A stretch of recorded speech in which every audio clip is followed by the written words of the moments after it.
Okay, and I am Tanisha Harrell. I am the program manager for the Office of Violence Prevention and Trauma Recovery. So I just want you all to give yourselves a hand for being here. And we're gonna get this thing started. So, to lead the, we get started with you. Hey. So I jumped onto this kind of, and I didn't realize that I was going to open, so I cheated and I typed something up so that, we could kind of cover, some of the foundations for this opening. This is an important moment, right, with us sitting here and having a conversation around something that's sensitive and, like Tanisha said, even taboo. It's a real conversation. It affects us and our community. We may not always want to admit it or talk about it, but it's real. It's connected directly to, oftentimes, mental health, and behavioral health. I'm talking about suicide, right? It's not an easy topic. Again, it can be heavy, scary, and sometimes no one really wants to have that conversation, but that's why we're here today. It's time that we break that silence. It's time that we face the challenge head on, together as a community, recognize together how to recognize signs and symptoms of someone that may be in that vulnerable space, and how we can work with them through it. If you're wondering why this is an important topic, I just want to say the stats are clear, especially when it comes to our community. We're seeing the rates amongst young Black youth increase when it comes to taking their own lives. And as you know, many of those young Black youths are probably classmates of your kids, you, right, your neighbor. They're in our community, right? So it's important that we all, whether we've had the thoughts, know someone that's had those thoughts, or so connected or indirectly connected, we are connected. This is something that we must go through together. We have the awesome Marie. Thank you so much for taking the time. Thanks for having me. To come, yes, we're lucky to have you. I can't wait to pass you this mic. And she come in to really help guide this thing. We consider you our expert as we sit and talk, and we have some folks that will be able to contribute to the conversation from experience, direct or indirect. We're not just talking, right? Hopefully this conversation leads to action, right? It's about learning, again, how to spot when someone is struggling, how we reach out to that individual, how to get help when us or someone else may need it. This is also about building community. We have each other's back, naturally, right? We're stronger together. Finally, I want to address something important. I hear people say from time to time, oh, mental health, behavioral health, that's not for us, right? That's not something that we're built strong, we're resilient, we've been through this. And by we, I'm talking about people of color, right? Naturally, we're told, oh, we're strong, we can handle anything. While there's some empowerment behind that, right? We don't want to allow that to prevent us from getting real help, seeking real help, and noticing when someone else needs real help, right? We don't want to overlook it and think, oh, they're strong, they'll be fine, they'll get over it, right? His mama did worse, right? Or been through worse, right? Or I've been through worse, right? We just, to kind of move that thought aside when people are in those vulnerable places. I ask that as we sit here and we have this discussion, that we're open-minded, that we're honest. Don't feel pressure. Remember that this space is safe. As Tanisha mentioned, she's the queen of trying to create spaces, especially safe spaces, where we can come together, have hard-to-have conversations, and leave empowered, leave with more knowledge. And if there's room for questions or understanding, her phone line is always open, mine, and hopefully we have access to it moving forward, right? So I had a good ending, hold up.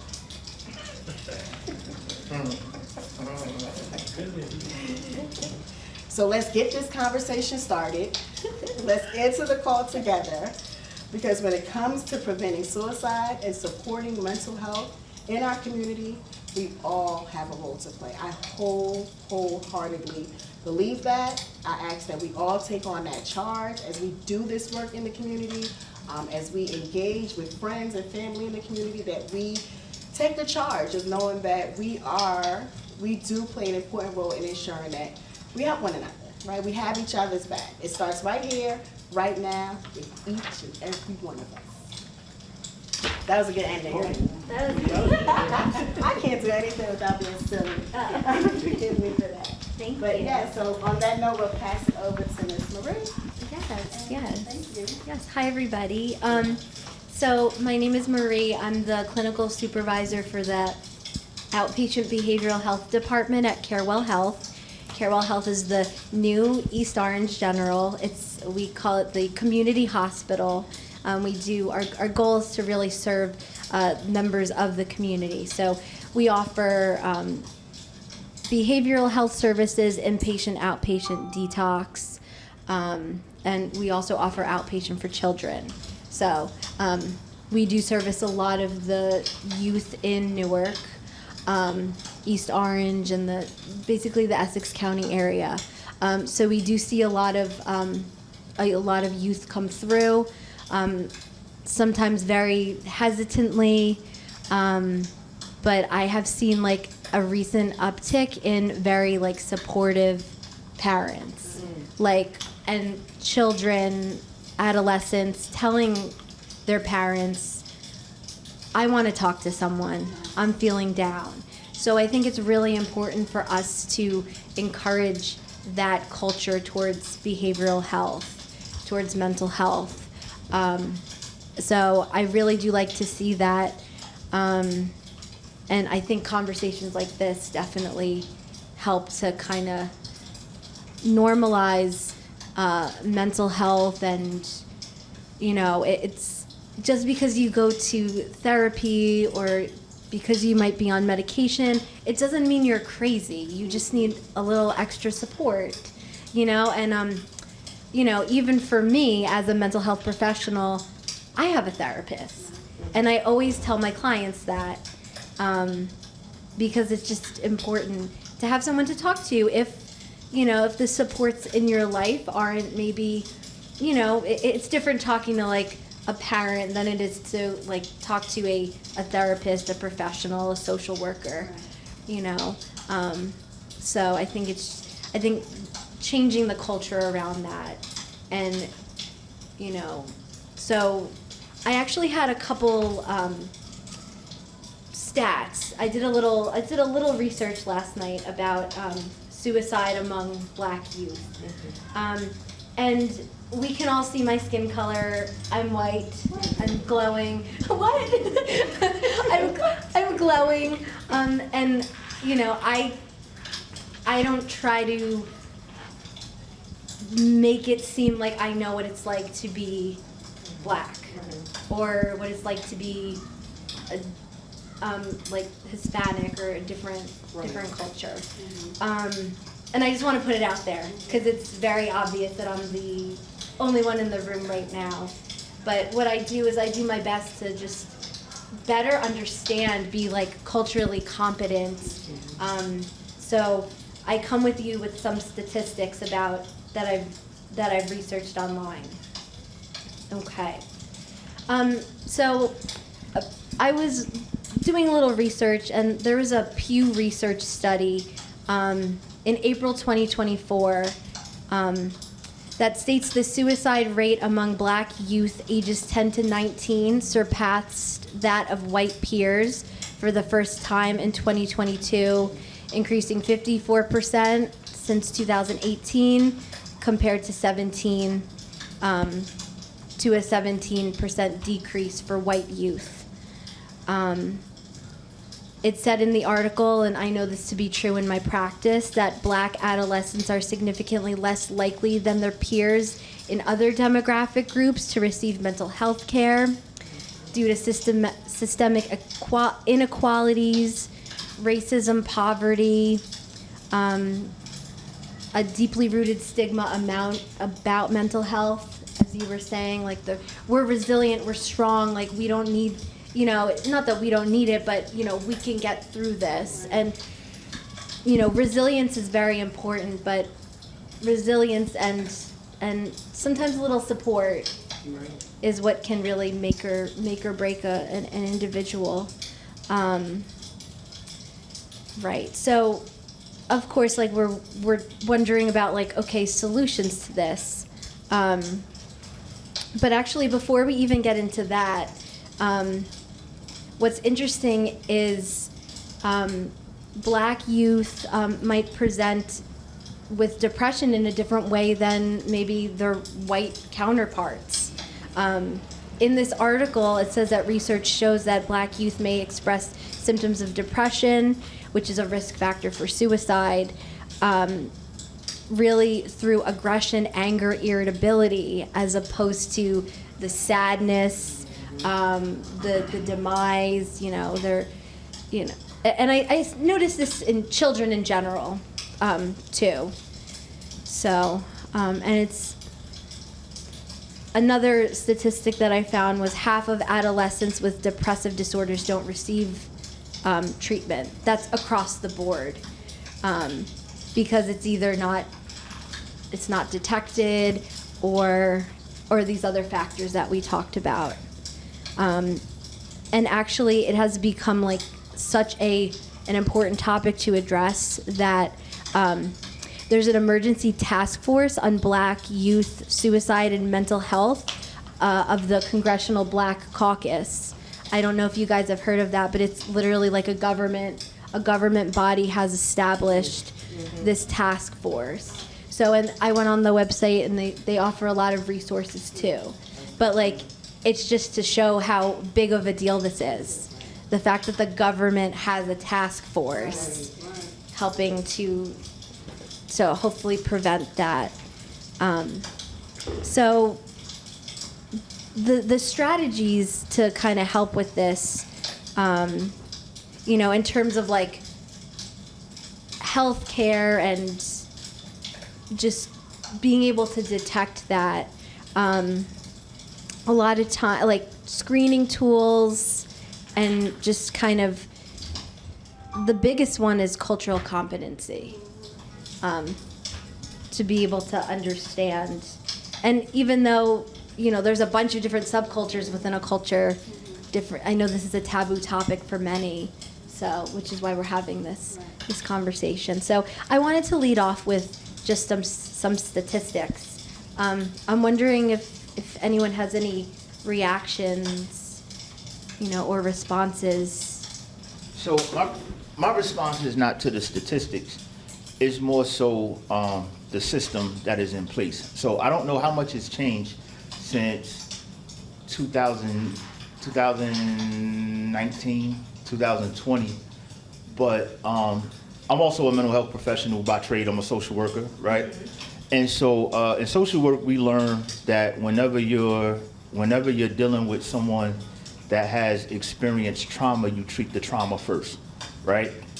However, this is where things go kind of awry. I used to work for a partial care hospital day program in Orange, New Essacare of New Jersey. So I had a client on my caseload who was diagnosed with bipolar 1, right? When she came onto my caseload and I was doing her treatment plan, I sat with her to talk about her life experience, right? Now, she had been being medicated for bipolar 1 for about 7 years, right? Taking medication for bipolar 1, right? After talking to her and drawing up her treatment plan, what I discovered was that she had 2 very significant traumatic events in her life. Now, unfortunately, this is why the depression is not, and from my disposition, the depression is not really detectable, right? Because we're dealing with trauma, right? And so now, when I went to the psychiatrist to try to get her diagnosis changed, right? Because NASW Code of Ethics, we are supposed to do no harm. We took an oath to do no harm, right? So did the psychiatrist. He also took an oath to do no harm. But he diagnosed her with bipolar, and when she was hospitalized, they did not ask her about her trauma. So she did not have bipolar 1, she had PTSD. They didn't have the full picture. So, right. So for 7 years, she was being medicated for bipolar 1, and she really had PTSD. So when I talked to the psychiatrist, he said, we can't bill Medicaid for PTSD.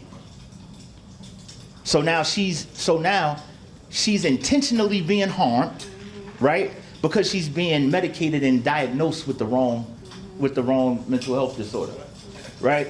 So now, so while we're talking about trauma, as you said, when it comes to our community, trauma shows up as aggression. It shows up as maladaptive behaviors, right? And so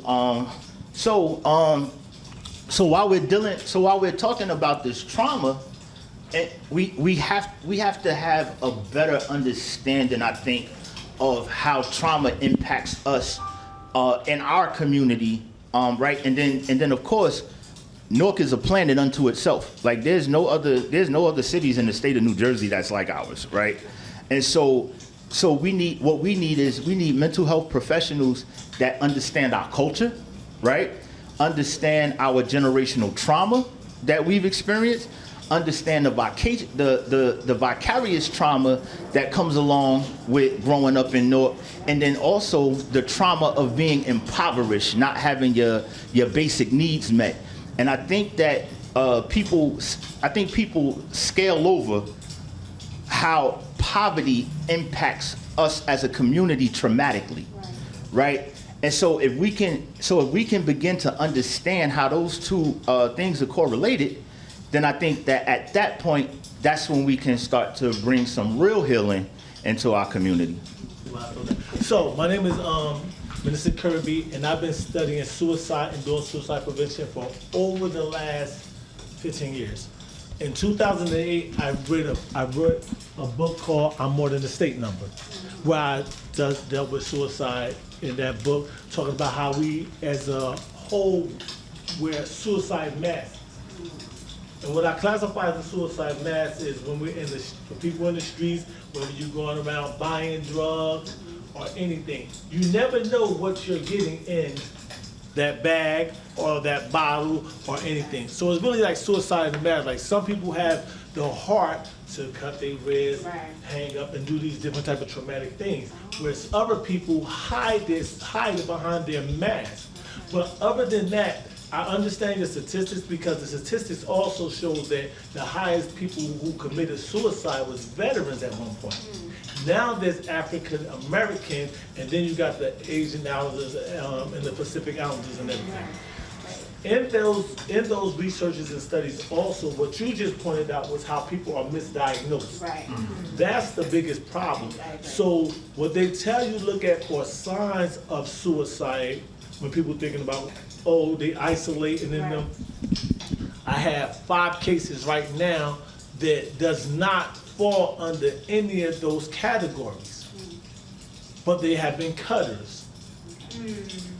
But they don't fall under the category as listed by the research that's saying if they display this, and that, they may be potential people for suicide prevention. So what we have to do is reevaluate some of our classifications and narrative when it comes to suicide prevention. We're trying to prevent something we don't even understand, and that's what's been the problem. And if they have a new 988 crisis. Yeah. They have a new 988 crisis. The number for you can text or you can call. But other than that, let's go back to something that we're seeing every day on television. When the movie 13 Reasons Why came out, suicide went up. Suicide skyrocketed more amongst us than ever before after looking at that movie on Netflix. And this is researchers. I follow what the researchers research because I want to know what's going on. And they say the 13 Reasons Why, if you haven't seen it, it was a Netflix series, and it was talking about It's basically like the person wrote a letter to the people already after this has happened. If you're reading this letter, then you contribute a part in me doing this. Oh, wow. Yeah. Oh, wow. And that's, I watched an episode and I'm like, I can't watch. so- I can't sit through this. I can't Oh, promote wow. this. Like, yeah. so that's what we're fighting with right now.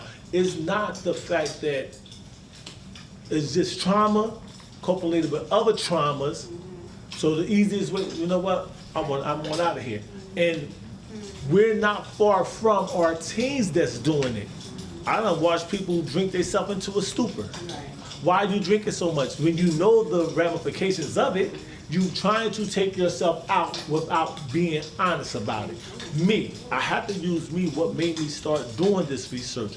When I was young, because I felt like my family, my mother did not care, I'm very open about this. I felt my mother didn't care or love me. So, and then my nickname was Crazy. So if you're calling me crazy, I might as well act crazy, so you can't look at me funny when I'm acting a sort of way. You already said I'm crazy, so I'm doing what crazy people do.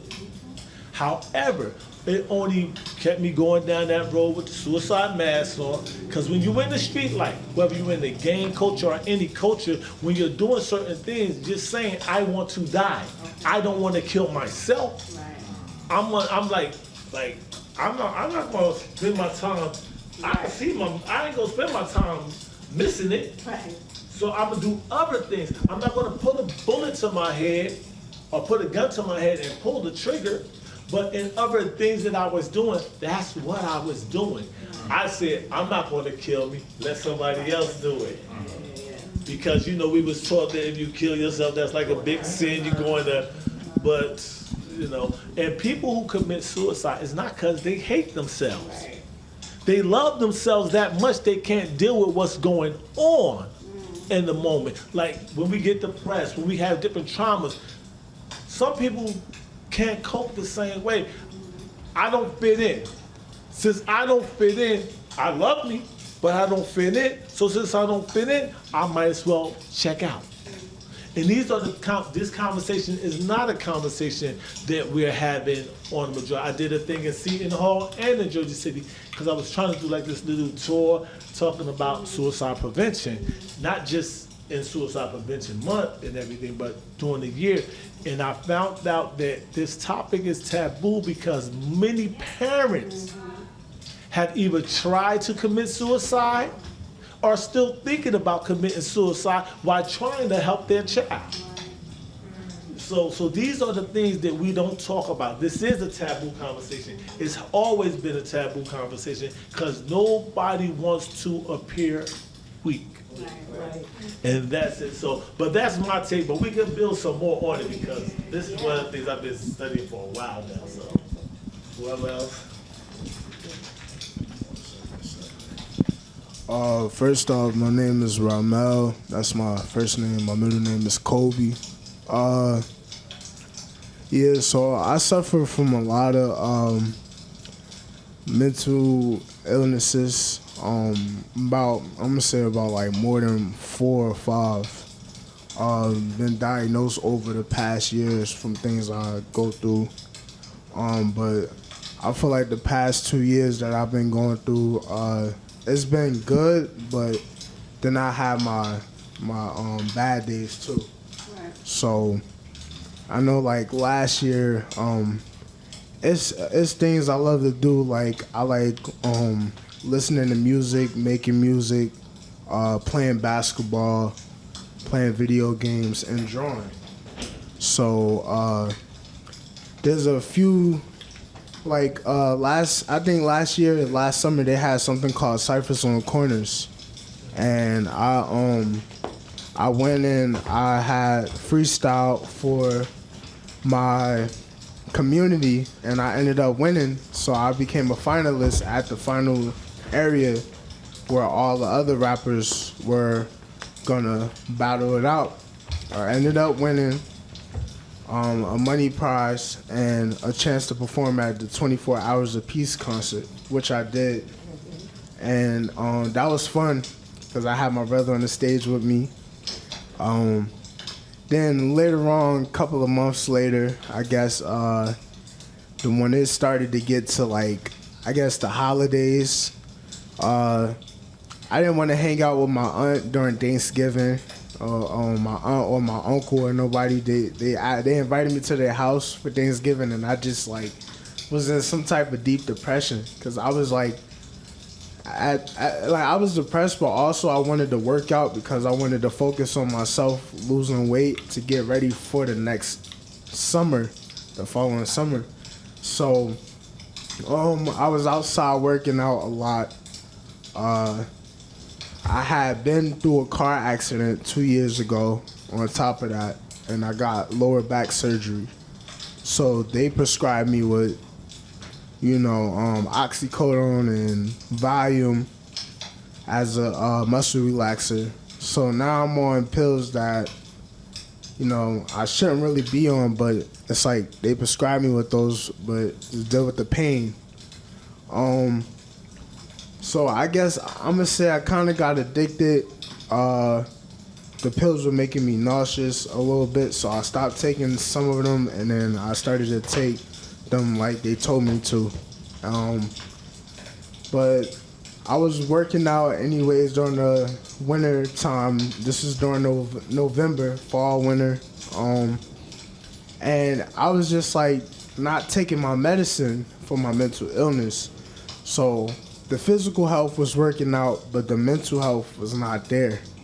So I ended up, the next day, my mom went to work. I'm in the house. I took 45 pills, OD'd, ended up in the ambulance truck, dying, and they brought me back to life in the ambulance truck, a cop and an EMT.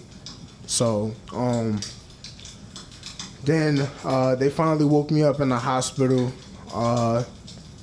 and I was there for about a month or so, and then things got better. I started to go to a program after I got released. Then my father visited me in the hospital also in November, and then December I talked to him. We got into a little altercation on the phone. I hung up on him because I didn't want to hear him going off on me or whatever. Then it's like things got a little bit out of control. Like in February, I think I OD'd again. Just was going through a lot, like just depressed. I don't know why, like just. And then the next time was I came out and I think out of the hospital in like March, right? March. April was my birthday. I had a good birthday. And then I was wondering why I didn't get no answer from my father. Like, he usually called my mother to wish her a happy birthday. And so that middle of May, I got a call from my uncle saying that my father passed away from colon cancer. And so his funeral was on the 22nd, and he passed away like 2 or 3 days after my birthday. So, and after my mom's birthday, cause hers is the 13th and mine's the 12th. So I fell into more depression again. I started drinking because I found alcohol on top of the fridge in the house. Went outside, was smoking weed, was just taking pills. I was just like, my mother, I called her, or I think she called me, or something like that. And she, cause I had broke down crying, so, she said, hold on, your brother is on his way there, and he lives out of state. He was in Rhode Island at the time, so when he got there, he picked me up, took me to his house, and I started having a better time. Like, everything was positive. We had brought puppies in December. So that was more like a therapy pet. You get what I'm saying? Like, so I got my therapy pets, I got my music, I got you know, yeah, basketball, video games, stuff to keep me cheerful, you know?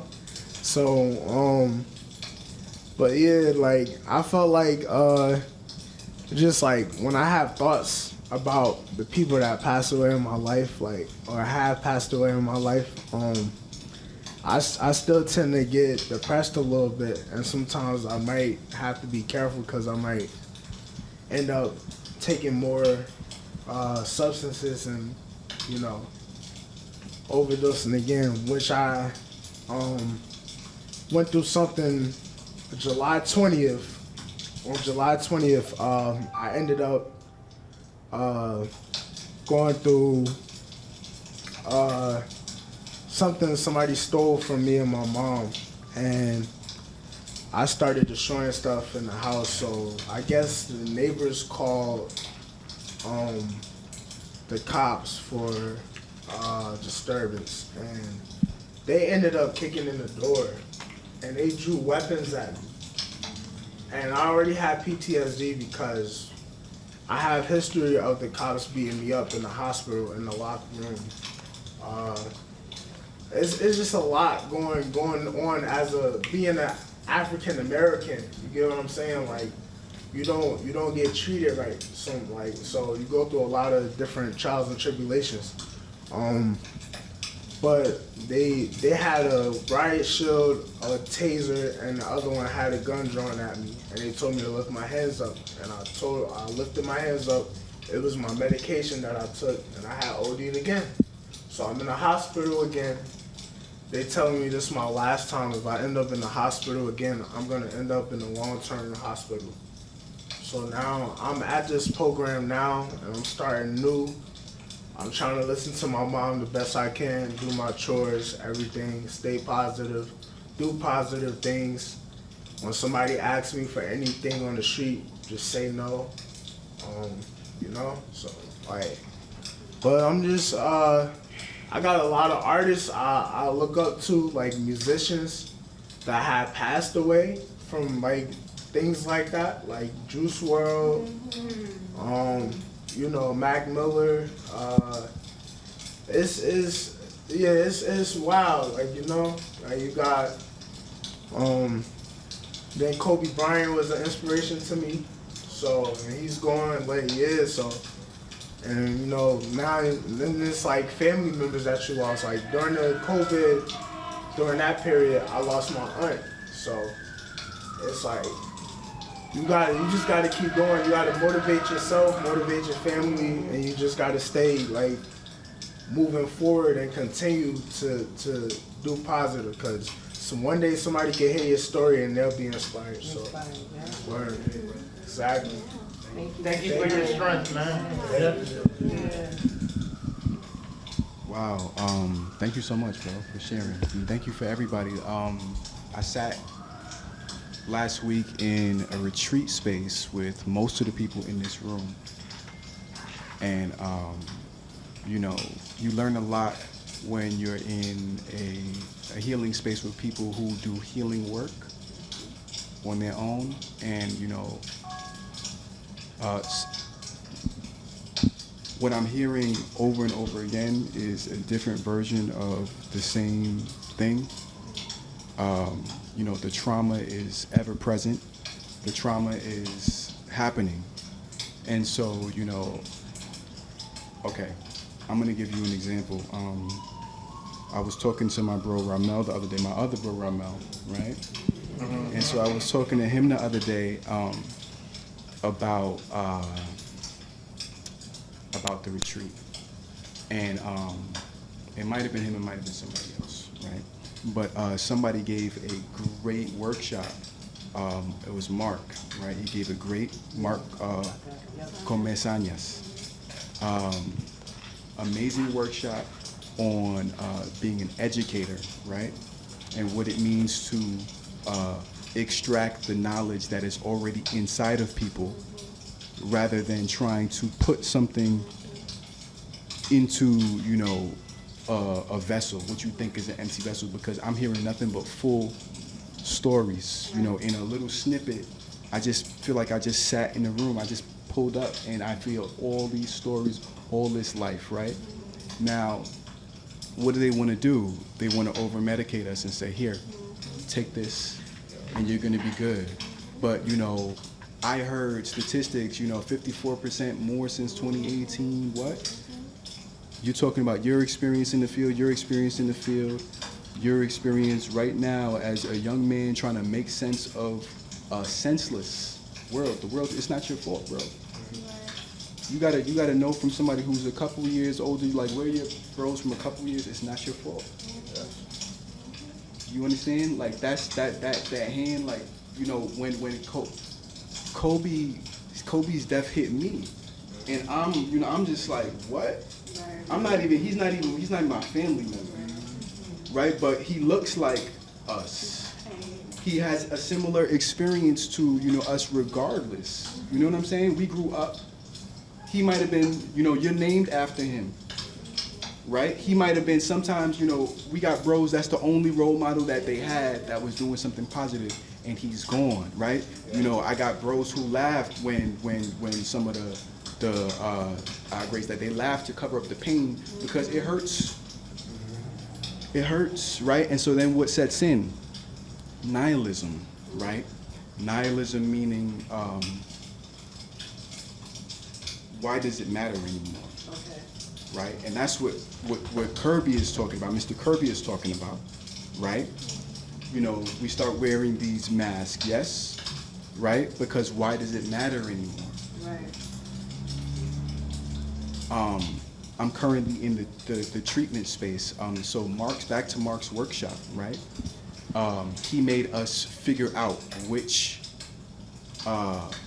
what place our organization fit into the ecosystem, right? Whether it was prevention of violence or, you know, and that includes self-harm, right?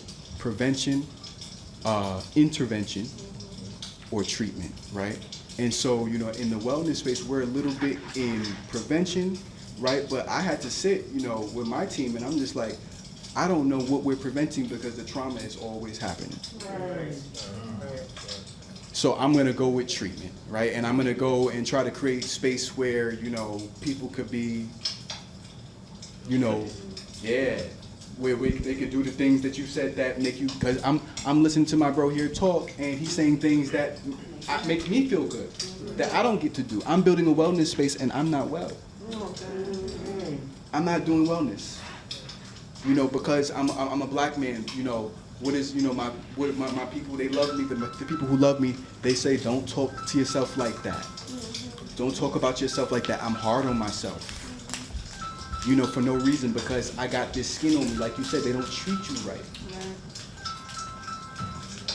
They don't treat you right when you look like us. And that's at the bottom of this, right? That's underlying all this stuff. We can't have a mental health conversation without having a self-esteem conversation. We can't have a mental health conversation without having a conversation about, you know, how your self-esteem is impacted by how the world looks at you conversation, and how and consequently treats you from when you're yay high, right? You talk about black boys. When I talk about black boys in my community, a lot of times I bring up what, you know, I call the unsweetened of us, right? You grow up, all little boys are, you know, you grow up, they're like any other kid. You know, they want to do all the things they want to play games and have fun, and, you know, and then where does that hardness come in? Where does that happen? What happened to us? You know, is that something that's internal? It can't be. You know, it has to, you know, we have to stop telling our boys to stop doing this and stop doing this. I don't remember the last time that I cried. I don't. You know, I got old trauma that I said, oh, that's enough. I'm a person who, you know, I got wounds that, you know, are old. So I'm just like, I'm not gonna do it, because what's the point? You know, when I had to see my mother in a casket, right, one day, and then when I go back to school in the next week, my teachers are mad at me because I'm not there. You know, I'm taken out of the, you know, one track and put on the next track. a punitive track, right? It's not the first time and it's not the last. It's not the first time, it's not the last, right? And I always, every single place that I go, you know, when I call my own brothers and my sisters, I think maybe they might punish me. Because I'm black, right? Because it doesn't, just because you're black, it doesn't mean that black people, we're all dealing, you hate yourself. You learn, you grow to hate your skin. You grow to hate your skin, right? So why be in it, right? Some people have said that, you know, those of us that have taken their own lives are braver than those of us that choose to stay here every day, right? There's people, we talk about suicide, we can't talk about suicide without talking about our people who jumped off of the ships. Right. En route to this apocalypse, Right. hellscape, right? Some people say that the apocalypse started in 1492. It's not coming, right? Because they've been doing this to us. You talking about PTSD, we got PTSD in our bodies. I rode over here in an Uber, a brother from Ghana, right? You know, so I'm driving from a wellness space to the Office of Violence Prevention and Trauma Recovery. I'm not trying to get into nothing, right? I'm just like, please, can I get to my destination in one piece and see my people? That's it, right? That's it, right? About a block down, you know, a college kid is just walking in the street with on their phone, head down, not thinking, nobody's fault. Nobody's fault. It's not a big deal, right? But he feels the danger in it, right? He has a certain seriousness that he's walking around with because he got here 3 years ago from Ghana, right? And he's darker than me, right? So he's lower on the scale of privilege and how he's going to be treated in the world, right? And so he can't make a mistake. If he hits that girl, he's done. The police might come out and he feels like I might arrest him, right? I'm like, you're good, bro.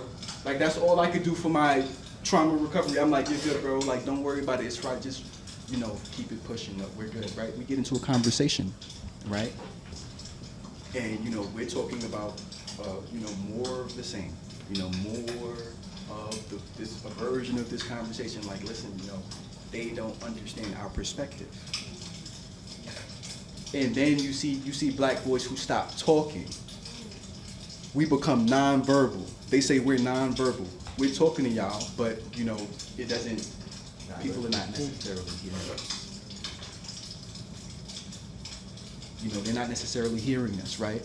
Because we're talking. So, and when I think of my bro from Ghana, we're talking about the diaspora and how, the value of a black body. We don't see ourselves with any value. So it's quick to kill, quick to maim, quick to see your brother and sister and see, ill. I don't matter. There's a word in every single language to speak negatively about black skin. What do we do about that, right? And with regards to suicide prevention, right? What do we do about that? And so for me,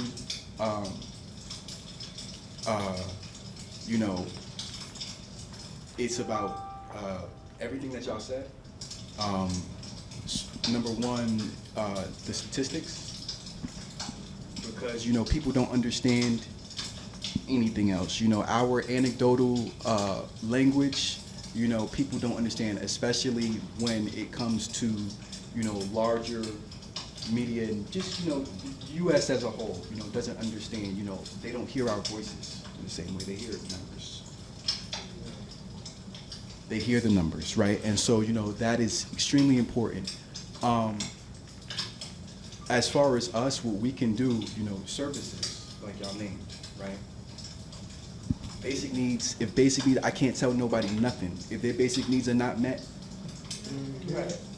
Yep. I can't blame. Like when I see a kid who doesn't have, I'm just like, I hope he mercies me, right? Because if I was him, Yeah. who knows what would happen to me? And who knows what would be fair because I didn't give him nothing. Who gave him something?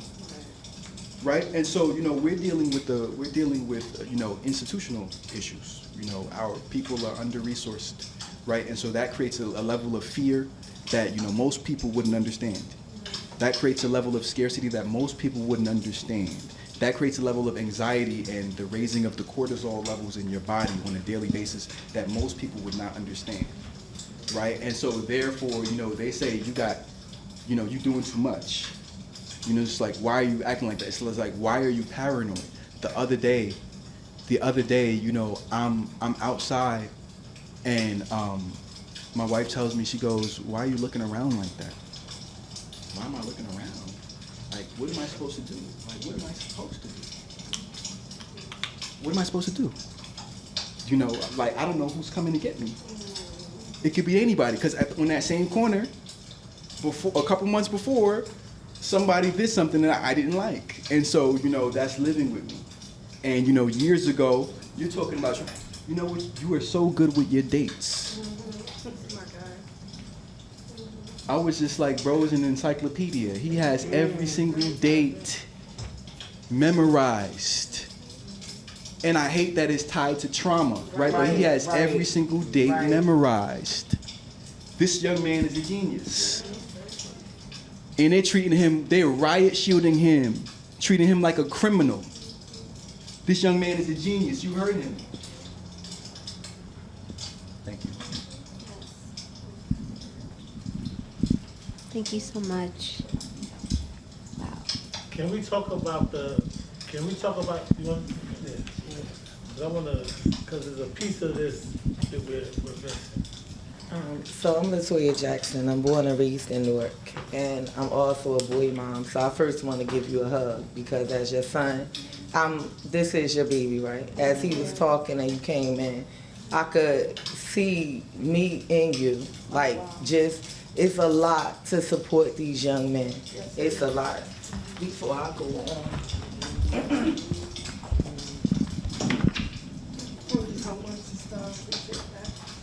Yeah, so I got emotional because of the different things that y'all was saying.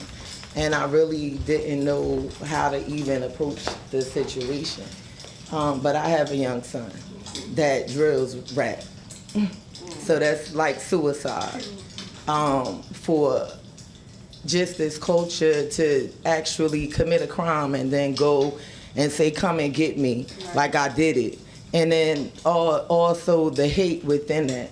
Like, I speak a lot, and when you ask me that I want to get myself together, like, or, I understand, but a lot of things, it's about perception. Like, if a person can't actually see your pain, they don't know how to help you. They can't feel it. We dealing with a culture that needs to be felt.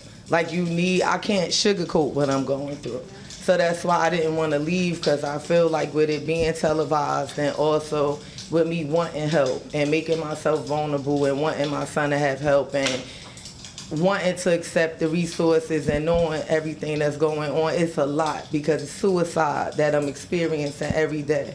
Like if he's committing suicide by actually adapting to this culture. So I'm sitting here and I got emotional because I didn't think suicide was showing up in my life right in this moment. And it is, because it's like as a parent, I noticed, like somebody said, when does the innocence change of that young boy being, when his father died. Like when his father died, it was a change, it was a numbness, it was a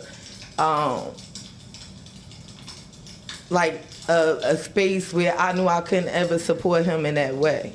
So it's even with me staying in this city, I'm thinking with this conversation, is it suicide for me to want to be the change that I want to see? Like, am I loving myself enough? Should I leave? Should I go? Should I run? Like, although I said suicide is not like me knowing the trauma that's here and me being able to still be within it and function. Am I committing suicide with myself by not wanting to just be in a different environment.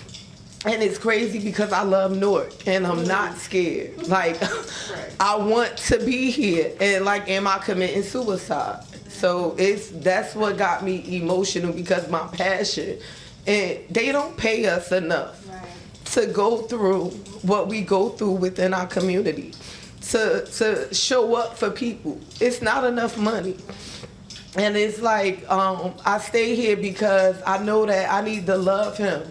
Even if if I'm not getting paid, I need to be able to show up, even if I'm not getting paid. Like, that matters. So my thoughts of me, this is home for me.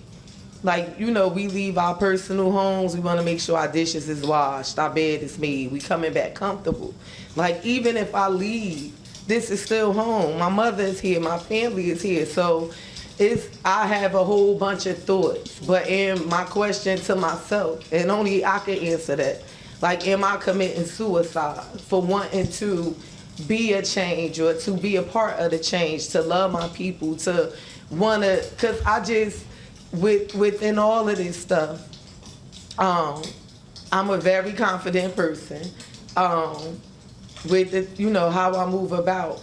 But like, I see past this. I do see change. That's what's like in my head, and I'm like, is it suicide? Like, is you understand where I'm saying? Like, I want to be here to love on my people, and that's like, is that crazy? Because I don't think it is, and everything is kind of like individualized on, you gotta save yourself. But right now, with everything that's going on in my life, purpose is what's keeping me alive. It's what's not making me want to be drunk and want to be high and, not want to just leave, because I know it's somebody who I don't want to feel like I'm feeling. Like, I'm dealing with a lot right now. Everything. It went from WIC to, your kids. My kids are grown. So I'm not on welfare or those different systems, but now it's the healthcare system. Me taking care of my mother and me making sure, so it's just a lot. And with thinking about mental health and my experience with, just because I have a special needs, a son that was classified.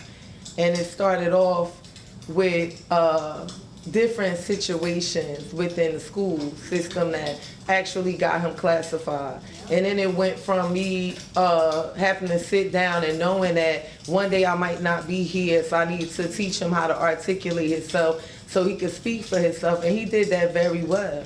And he was outside of outside of here, where they say, get your kids out. They know mental health.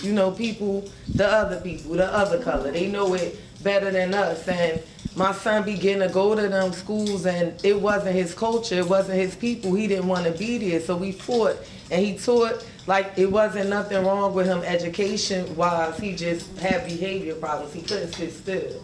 And in the medicine, like people trying to give your children medicine without thoroughly checking them because they fit a description. Like, I went through all of that. And to know about Perform Care and these different places, and even like white, black, with me, I don't think they got it. And one reason is because I'm not sitting at the table with them actually saying what I need and how I need it. They got all these numbers and all this data, and I'm not feeling like I'm not satisfied with this stuff.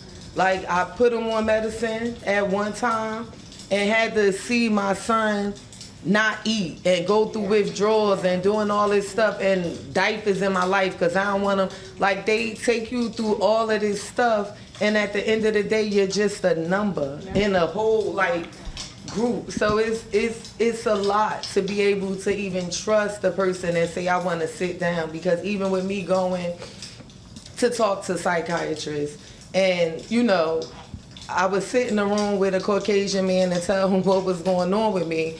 And he started repeating for 6 weeks. He would repeat back to me what I said to him. And I didn't understand why I was there. So then I'm like, he don't understand me. And he did help me, because I wasn't comfortable to like do that again. To go in a room and feel like I wasn't being heard. So I started talking stuff out in the mirror to myself. I started saying stuff and then repeating it so I could hear me, like doing what was going on within that room.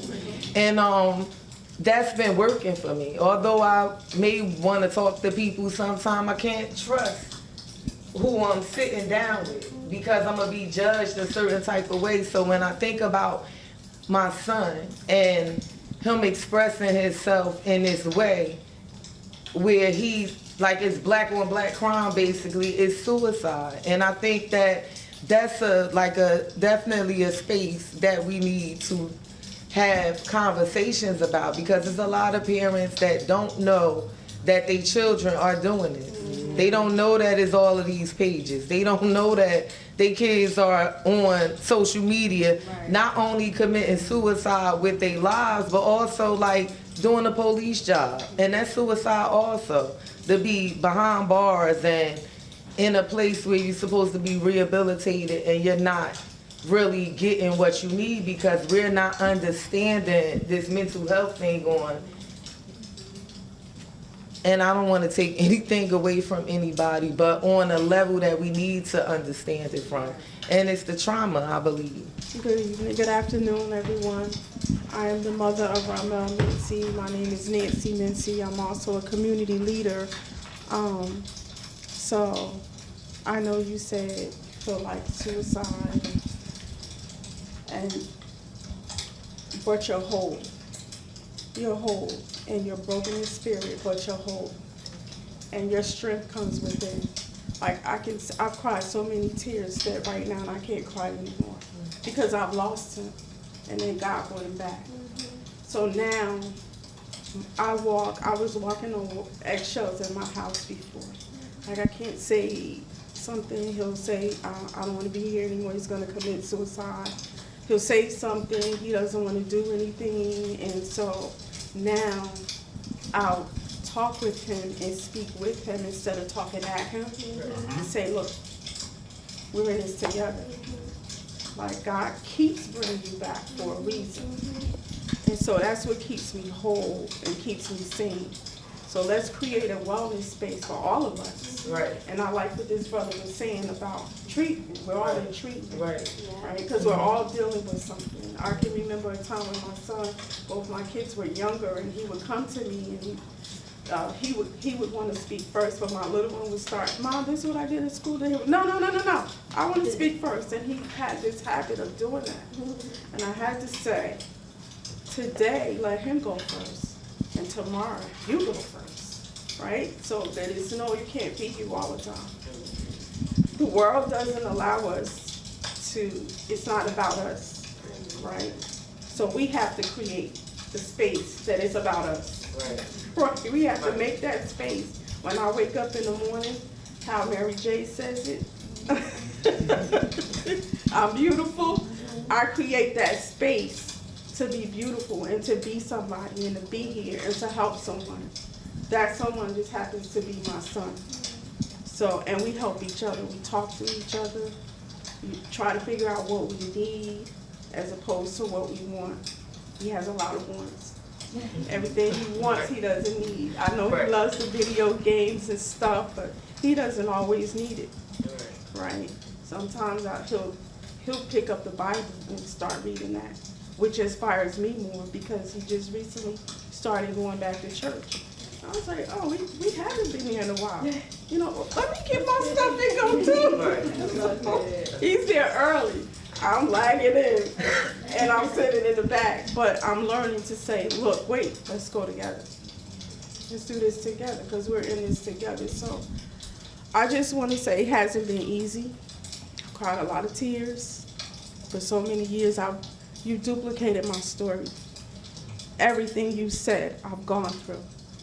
So with that being said, I feel your pain as well. I can't even repeat anything. I can't add to that. I've been through the same thing of them treating my child, giving them too much medication, him not being able to talk or having a shakes or a reaction from a medication, arguing with the doctors. Oh, and them beating him up I sat in that hospital for about 6 hours waiting to see my son. Never knew that he got beat up by the police. He was being mouthy with the staff. He didn't want to be there because he doesn't understand the illness he's going through. I took him to Bethesda to get treated. So he said something out of the way to the nurse because he doesn't want to be there. He doesn't want the IV in his arm anymore because he's been doing it over and over again and again, in and out. The nurse didn't understand that. So she said, oh, I got something for you. And I'm sitting there witnessing what she's saying. So now she pulls the police in and she says, Mom, you can go on. I said, no, I don't want to go. I don't want to stay here with my son because that's my God-given right. She's like, no, you can go on. I said, go on where we want to treat him first. And then I was like, no, I want to be here to treat him. He's a minor.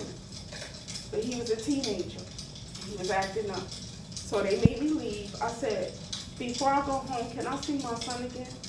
I just didn't feel right in my spirit.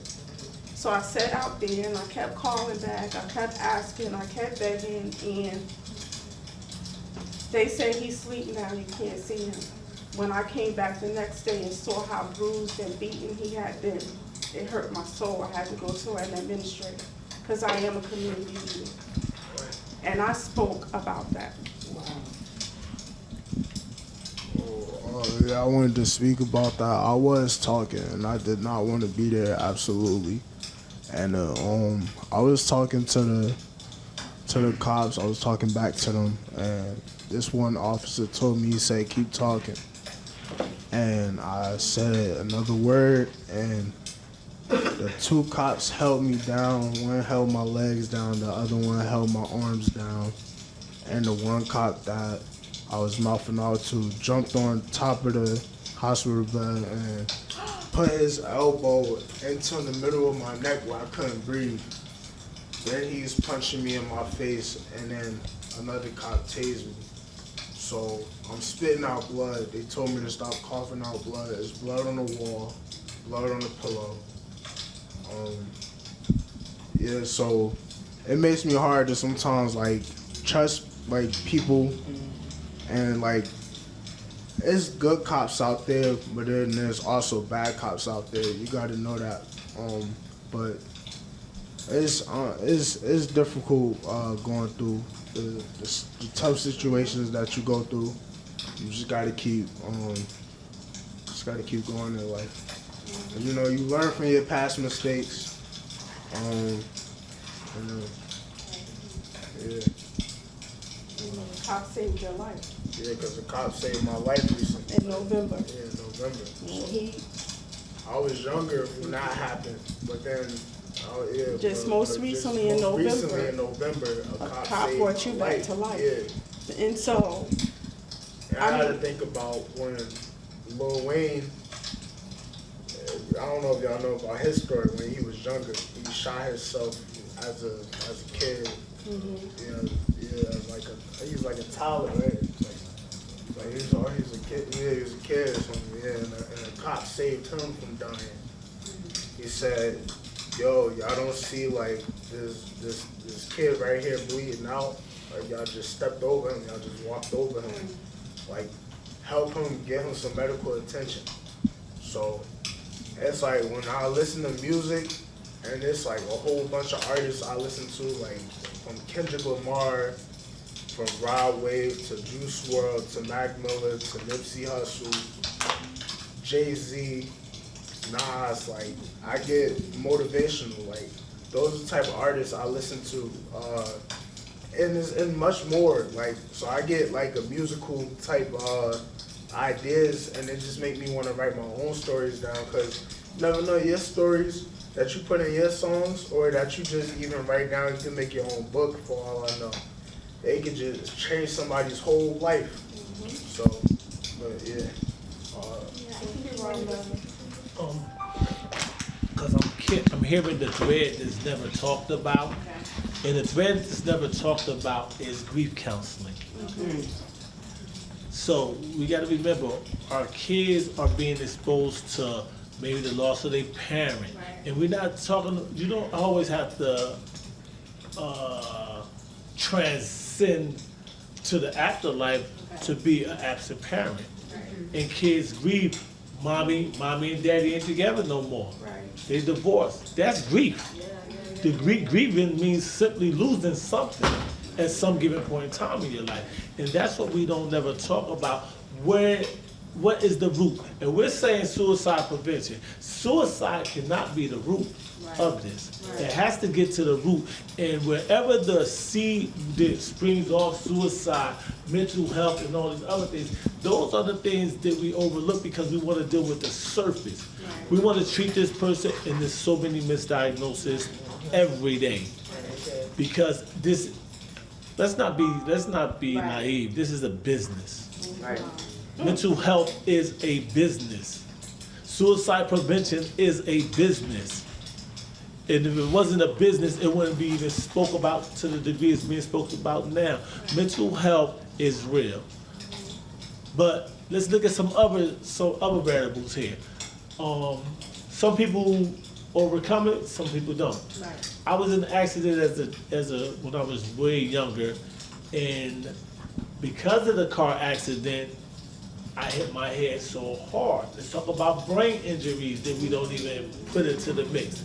If I didn't tell you this, you would never know, as me being a survivor of certain things. And the accident caused me to have to be in the same class the whole year. I never went out of that class for anything. I ate lunch in that class. I think the bathroom was in the class also. However, the exercise that I did every day, I used to come in, they gave me, this one they had all the color crayons. They had at first they had certain colors, then they had a box with like 100 different colors. And what they did was, it's called cognitive reconnection. So what I was doing every day, I would draw the little figure eight and had to color every inch of that end with a different color for a year. So when you look at different traumas, you wonder why different behaviors exist. You gotta look at the root of the trauma which causes to exist. We ain't gonna never, how many people would wish, when you got a beating, man, I wish you get hit by a car, son. To our parents. Let's be honest. We wish, you go down the stairs, I hope you fall down the stairs after you get beaten, after you get a beating and everything. You wish so many things. But the traumas compile over the years. You have adults right now dealing with childhood trauma. I'm gonna give you an example of a man dealing with a childhood trauma. Who you think you're talking to, man? I'm a grown man. Right. I can look at you and tell you a grown man. But you can't look at yourself and tell you a grown man because you're still dealing with the traumas of that childhood. When maybe it was your uncle, maybe it was your father, and someone spoke to you or belittled you. And now when you're older, the first, I'm a grown man, don't talk to me like that. Or a grown woman, don't talk to me like that. Those are childhood trauma responses. But when we're talking about now, we're talking about healing. We're talking about healing. How do we get into that healing place? You can't get into a healing place if you don't know what you're healing from.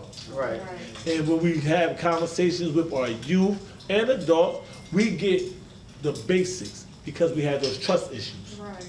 So when you have trust issues, you're not telling the truth to nobody. I don't care who you are. I don't care how many degrees you have, how many books you wrote. I ain't telling you nothing because first of all, I don't know you like that. And the questioning in the psychology world has always been surface. A psychologist or psychiatrist will sit there and listen because they master being good listeners. So they will listen to you and it's called paraphrasing their difference. Whenever a psychiatrist or somebody repeats what you're saying, that's what they're doing. They're paraphrasing the difference. They say, oh, so I heard, this is what that's what they're doing. And they're doing that they do that for a couple of reasons. It's safe for them to do that than to give you any feedback or advice. Because by law, they're not supposed to give certain advices. So it's easier for me to give you a diagnosis based off of the DSM-5, which is used constantly today, upgraded from the DSM-4. And in the DSM-5, if you have These common denominators, that's what gives you your diagnosis. Right, you check off the boxes. You check off the boxes. It's like a questionnaire, and it's like, oh, you have this, you presented this? Yep. Yeah, it's called the Diagnostic and Statistical Manual. Manual. Even if it sounds stuffy. Oh, no, it's, yeah. Yeah, so since we're talking about suicide prevention, we have to see what we're really preventing. Are we preventing a box that was checked that should not have been checked in the first place? Because our kids get this. We wonder what's going on with the person. Like right now, I see the children put their headphones on. They just dancing over and popping, and we would judge them. We would judge them, not know that they're only using that as an escape mechanism from whatever they're going through in that moment, in that space. Do I agree with all the music? No. But who am I? Because when I was coming up, the first rappers was Run DMC and the Sugar Hill, and we didn't understand their mind. And now this generation coming up, they say drill rap, but I could care less what you're rapping about if you're expressing yourself. And that's what we want to. We can't take away the creativity and freedom of expression by judging it and classifying it, because that's what we've done. We done classified this as drill rap, thinking that drill rap is. We've been doing battle rap forever. Right. When L. Cool J battled Cannabis and shut him down. Kumo D before that. Before that, shut him down. They wasn't killing each other, but it's the same. Right. And we're not. We have to go back in order to move forward with this mental health and suicide prevention. We have to go back. How long have we been dealing with these traumas? Right. How long have we been dealing with the trauma of molestation, abuse, abandonment? Right. These are things that are, is like, in our culture, so is engraved in our culture. So our responses to them trigger these things. Right. So you know what? So when they was on the slave shit, they're like, hold on, I'd rather jump than be subjected to that. Right. I'd rather kill myself than let you keep bullying me when I come to school. Yeah. To let you, as my mama, keep calling me different type of names. Yeah. I'd rather just check out because you don't love me calling me these names. And we don't think about that. We don't think about the fact that what we call kids and children, they internalize that. It ain't no, oh, get over it. Get over what? You just said something to me that I can't even comprehend. In my book, I even wrote, my mother told me, I've been in and out of trouble so much, so I'm saying, you know, I'm good now. And I've finally been to the youth house, I had a counselor, then I talked to me, and now I can go home and speak to my mother. I said, Mom, I want to speak to you. My mom said, come on. She said, what do you want to speak about? I'm like, Mom, I just want to tell you why I be doing the things I've been doing. She said, I know you're my son, but I don't know you. What? You know I'm your son, but you don't know me? I didn't know how to comprehend that. I took that as, I might as well go out here and finish doing what I've been doing in these streets. Soon as she told me that, I got up, went outside. The first person I saw at that time, I just started punching them. Oh, snap. Yeah, because hurt people, and heal people, heal people. And that's just the reality of it. I was hurt to the core. I wasn't able to go get no pills and no alcohol at that time because it wasn't time for that. I couldn't, but when she said it, it stuck me. And even when I speak about it today, it's as if it happened yesterday, but it didn't. It didn't. So these are, once you identify your trauma, like the young brother speaking, he just healed himself and he don't realize it yet. Right. Because there's no medication in the world that they can give you for what you just did by speaking what was in you out. That's the best form of freedom and medication you can ever have. That takes a lot of heart, and we have us, older, don't even have the heart to speak about that. Because you know why? You know why we don't speak about it? Because we don't want our children to look at us a different way. We paint a picture for our children, and that's the box we want to keep them into, not knowing They're going through stuff. What was it in New York? What school was it when they had to build wrap the thing around the school because they was jumping over into the water? In the college. It's a college. What was that? NYU, they were jumping. NYU, they're jumping off of the balcony. Beautiful architecture that they're jumping off, and also on the Cornell. Is that Cornell the Bridge. Cornell. It's Cornell. Yeah. It's Cornell. That's Yeah, okay, Cornell the Sorry, Bridge. The bridge. Sorry, NYU. Oh, that's, okay. If they was doing that to kill themselves? They committed. They did it because when they went to Cornell, they were valedictorians, huh? Oh, the mic. Oh man, my bad. When they went to Cornell, they were valedictorians. They was succeeding in academia. When they got to college, it was a whole different level. And the pressures from their parents trying to please their parents caused them to tap out. I'm letting my parents down to the point where I don't want to live no more. So we have to be very mindful of our verbiage because it starts very early. These children are sponges. We're transferring our trauma onto them and wonder why they commit suicide at such an early age. We're the reason. We're the reason because we're not being honest and open with our own traumas. You got mama on medication, you got daddy away, now the son on medication. So who is the son following? The mother. Because the mother is putting her traumas on the child, not knowing.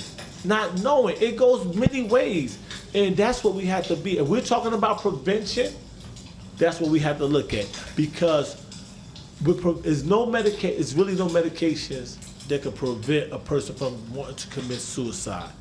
We have to talk, we have to have these spaces, we have to be transparent, and we have to let them know, listen, this is where I was, this is where you can be. Long as you right now, you should be the poster for youth. You should be it shouldn't be us here. It should be you talking to other youth because they will listen to you much quicker than they will listen to us. They hear us, but they don't hear us. They will hear because, hold on, you how old? You did what? They can be late because they know what it is to feel like there's no way out. So I just want to encourage you to keep doing what you're doing. Your healing is in what you're speaking. That's your healing right there. Just like you sit there, you articulated. He said you a genius. You're like, yo, you was. I can't even tell you what I ate yesterday. 25. That's the prime. Listen, and look at this. I'm going to tell you, if nobody else tell you, you don't even have to go to school to do what you're doing right now. You're talking and you're being transparent. But you know how many people would love to have you come speak? Food for thought. So, Brother Kirby, thank you for telling my life story. Right? Seriously, a lot of childhood trauma. My father abandoned me when I was 6. Shortly after, I started being physically abused by my mother. Right? So I grew up with that. Whenever I made a bad decision, my mother would call me stupid or call me dummy. But I was a child prodigy. I was reading and writing on the college level at 11 years old. So I wasn't stupid at all. I wasn't a dummy at all. When you said that your mother said she know you, but she don't know you, she don't know who you are, my mother doesn't know who I am. I'm a social worker. I got 3 college degrees. My mother does not understand how I professionalize my work. She doesn't understand that I'm trained in cognitive behavioral therapy and what that means. Trauma-focused cognitive behavioral therapy, motivational interviewing, strength-based perspective. I'm trained in all of these things. I specialize in all of these things, right? So, but I want to pivot a little bit and talk about some healing, right? So, when I was going for my master's in social work in 2016, I knew that I was gonna have to do 2 years of practicum, right? 2 years of interning. And in that internship experience, I was going to have people's lives in my hand, right? I was already aware that of the oath to do no harm, right? So what I had to do was I had to work on healing myself. And so there's 3 things that I did.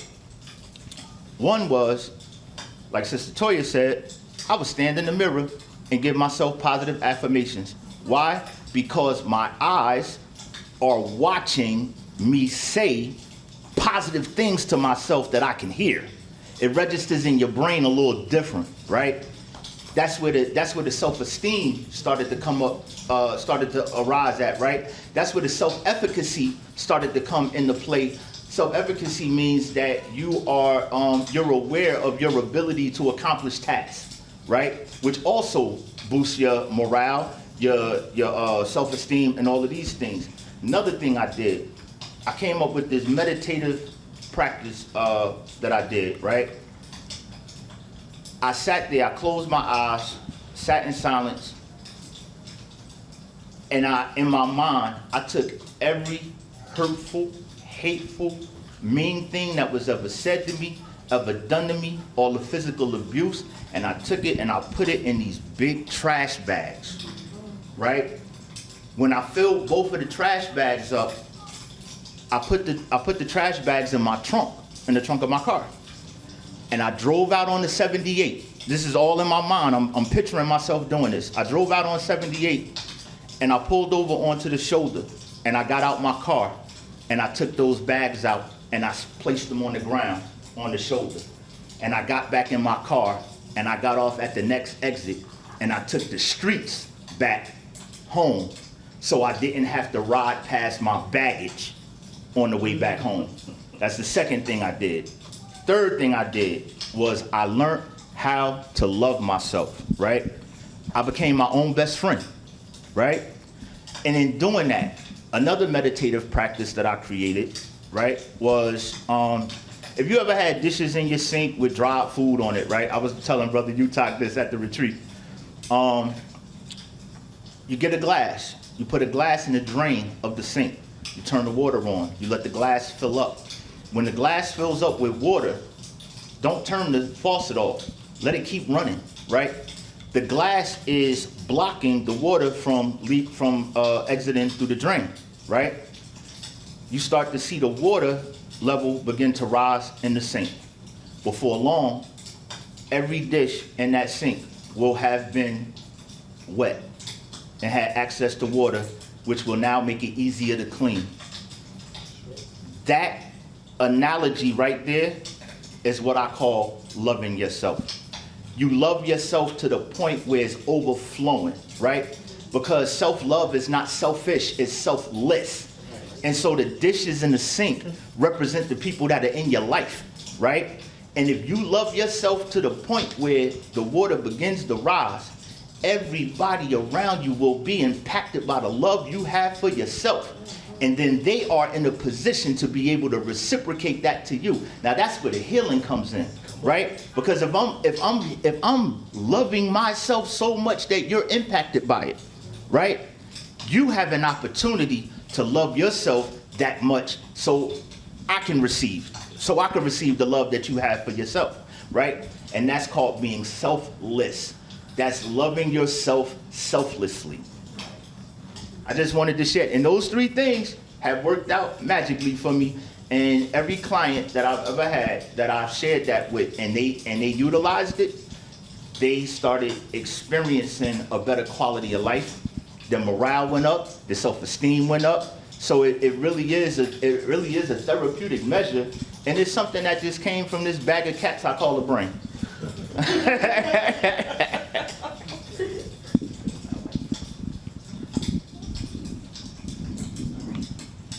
So I wasn't gonna share, right? But I'm sitting here and I'm listening to y'all, and I'm actually pretty pleased at. I know I just had a conversation with Talitha, and she's like, "Well, you know that I know that the size of this conversation was intentional." She was like, "Might be a lot of cheers or whatever the case may be, but if you notice, like my camera is zoomed into just here, even this here. We're not worried about this. This was just in case, right?" The room didn't need to be full because when I look on live, there's actually people tuned in, right? And then we have 78 here. But like I said, I wasn't gonna share. When the best thing about being the program manager for Office of Violence Prevention for me, right, is because the things that trouble me, I'm allowed to create those spaces for myself, right? So, so when I do think of, everything for me is not just about music, and that's what I hear here in this office. Everything about you is music. But music is healing, right?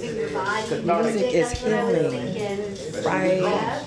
Like everything about me, like I have, even in my house, it says music is my life, right? And my passwords, everything. Music is my life. And music is very, very therapeutic for me. That's all I had at one point, right? And so, like, I'm sitting and I'm listening to you talking about how you learn to heal yourself. I had to go through that. Like, I'm sitting and and it's unfortunate I'm sitting here because I know you, and listening to your story, it's like, I'm like, wow, and that is recent, because I'm like, wait a minute, Ciphers on Corners was just last year. Was just last year, right? So in between the time that I have not seen you, all of these things has happened. That's less than a year. So, I don't generally I don't like to grab the mic because it makes me emotional. And that's the space that I have to really sit here and try to program myself not to be there. Like, when people look at you, probably look at me and be like, oh, she gets stressed. Oh, she just did. I be dying on the inside and nobody knows. Nobody knows. But I'm still working through the little girl in me, right? At 51 years old, I am still a child on the inside because I never had that opportunity. I don't know what that's like, right? And I think that for me, life stopped when the damage stopped. So I probably was like 17 years old, and I am 17 at 51, if that makes sense. Right? And so, like, I'm from Trinidad, but I grew up here. I was in foster care because I was sexually abused, which is why I did the sexual abuse event, because these things, I relate to those things, and these things, I use these spaces to also heal for myself. Yeah, same here. I use these spaces just for that, right? And so there wasn't none of this for me, right? So I have to create these things for myself, even as an adult. And like I said, I was sexually abused by my mother's husband. It actually made television. It's crazy because it was on a show called Home Delivery, and I remember when my mom said, I had to tell her, like, I went to therapy when I was a kid, and I remember going to therapy and not wanting to be there, not wanting to listen to him. Like, why am I here? And waiting for that hour to be up at 14. I'm like, Jesus, this. Like, and she's like, well, talk to me. She don't want to No, I don't. I'm ready to go. Right? And it took for me to be, as an adult, to go back to therapy to actually sit through it. Right? I had to do outpatient and all of that. And, but on the show, it was like my mom saying that, I said, look, I need you to own this. Like, this is your baggage and it's heavy. It's heavy. I need you to carry this. And she was like, that is not my bag. I didn't do it to you, right? He did that. I didn't do that to you. But this was this is your me, right? And so later on, it was like now in this time, it was like me going to therapy as an adult. One of my sessions, I remember them telling me, you have to forgive so that you can get past this, right? And I'm like, damn, how do you, like, I gotta forgive this person. Like, this is my mom, and I love you, right? I was in foster care and everything, but I love you. And I wanted for you what I see everybody else getting from their parent. And they're telling me that, you know, in order for you to heal and get past it, you have to forgive. Not gonna forget, but you gotta forgive, right? And so, in my own time, I had to learn to do that. But it took a lot. Like, I got cuts on my arm. Like, I tried to commit suicide plenty of times. And I don't even know, I used to laugh at myself sometimes because I'm like, are you really trying to commit suicide? Like, cause why? Like, I literally cut my wrist, right? I hung myself out of a window. I took pills. Like, not, and it's crazy because I've never gotten high in my life. I took pills to actually kill myself, right? And was not successful. I had to get my stomach moved, right? So, and I'm like, yo, like, how am I failing at this? This is crazy. Like, how do you fail? How do you fail 3 and 4 times at trying to kill yourself? That's crazy. Like, I gotta be some type of loser. I don't feel this. Kind of crazy, right?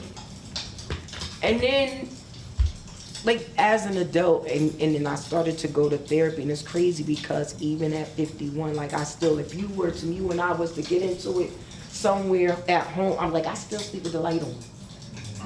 But me and you get into it, something in what you're saying to me becomes a trigger. And how does all these things resurface? It don't have nothing to do with sexual abuse. It does not have to do anything else with it, but it resurfaces. So now I'm sitting here like, do I really want to be in this space by myself? To me, guys, I feel like I am the strongest person I know. I am the strongest person I know. I fight through so many different things, and I run around here and I smile and I act like everything is okay when most of the time I am dying on the inside. And I've learned to push through it. In my head, I tell myself this is not that serious. It really is though, but it is not that serious. They talk about me, I have this thing by my desk. And every day, I know you saw it, right? Every day I go in and I change the date and the level of my vibration for the day. So that might be a little thing that's in now where people talk about this, oh, I'm very spiritual and I'm vibrating, and no, I've always been that person. I've always been that person because I'm a hugger. And I try not to be that person, and I can't help it, right? Because I think that's something that I needed. So now, as an adult, I'm constantly doing it, and I'm like, I gotta stop doing that. And here I go again. If you come and I'm hugging, they're like, Dad, you get the best hugs. And it's no surprise why we're all in this type of profession. Right. You know? And it's like sometimes, like I'll say to somebody, like I'll go to Miss Sharon or somebody will like, you mind if I hug you? And she's like, sure. I don't know why he told me to do it. Because God tells me to do this. I don't know why he told me to do it, but I just need to do that. Now, if it's not okay with you, then I'm not going to do it. But I'm asking you, can I give you this hug? Because somebody knew you needed it. And I'm always right? It's always right at that time. But that little sign by my desk, I'm not offering you no hugs when it's saying I'm vibrating at a 4. Or I'm vibrating even at a 7. I don't even want to hug you at a 7. Because I get energy from people. And I know that how powerful it is that I can transfer it. And you don't even realize that it's being transferred. You gotta keep that in check as like feeling everyone's emotions, like Right. being an empath, or, Right. you know, whatever word you want to throw out, Right. observing it, giving it off. Right. We're like sponges as like professionals with this. Yeah, so I really didn't even want to speak in the space because it's not about me, right? It's about everyone in the conversation. But I did feel like I felt the need to be able to say that, because I can't share. I don't feel like I could share in this space, in this building like that. But I feel like I had to take this moment to be able to do that, because one thing about me, I'm not afraid for people to see me anymore. Right? I used to be so ashamed of people seeing me. Yeah. So ashamed of people seeing me. And if you really, really know me, Kirby, if you really, really know me, I have no shame in being Tatanisha Harrell. No shame in it at all. Whatever you see here is what you're gonna get. I do not ever show up as a representative. I am me all day, every day. I am emotional. I get upset. I'm silly, I'm fun, I'm loving, I'm a mom. I don't claim to be the greatest at all of that, but I am who I am, and this is who you get. And I have to be who that person is, because there was a reason why I was failing at this suicide. Right. It was a reason why I failed at it. It was not my time yet. It wasn't meant for me to be going. So as an adult, I can be proud to say that I've never tried it, right? I never tried it. I do a lot of crying and wondering why. Like, I could be honest with you, I was extremely depressed for like 4 days until yesterday. For like 4 days straight, I couldn't understand it. Like, matter of fact, right after we left the retreat, I was great. I was on a high. I was like on 20. Came in the office, I'm skipping. You thought I had some good sex the day before. Like, I was good. And then, right out of nowhere, I went crash. And it's crazy because I will walk in and be like, I don't know why I'm feeling like this today, but something's going to happen. Because and I stopped thinking like that. But this really happened. Like, we went to the retreat the day after, I was great. The day after that, it was bad. It was really bad. And I was pushing myself to get out of my bed to come here every day. I honestly, like yesterday, I wanted to call out. Today, I wanted to call out. But you know why I didn't call out? Because I had this today. I wanted to call out. Who's going to do it if I don't do it? Who's gonna be? Oh, they gonna look for me. I don't want them to look for me. But I feel like I have to show up, and I have to show up for those who feel like they can't show up for themselves. Right. Cause nobody did that for me. Right. That's right, and that's like one whole purpose. Nobody, and I don't like. You're speaking for so many people, or speaking for representatives of so many people that, you know, I'm like, wow, I can feel released on a Friday. I didn't even have to say it because, you know, my sis said it, because my bro said it, because, you know, somebody who looks like me in another world said, there's people who's probably watching this in other places that we have no idea about. Right. Right. When we had our little men's circle at the retreat, I was telling the brothers, I was like, listen, this work get hard, right? And people don't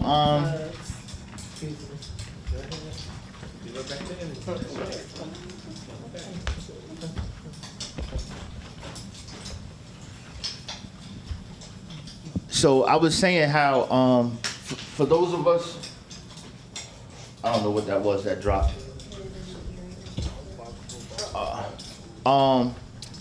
So I was saying that for those of us that do this work, we're often alienated, right? Because the only people that understand the work that we do is us, right? So our mother don't understand. Our uncles and aunts don't understand. Our cousins don't understand. Our friends don't understand. Our siblings don't understand.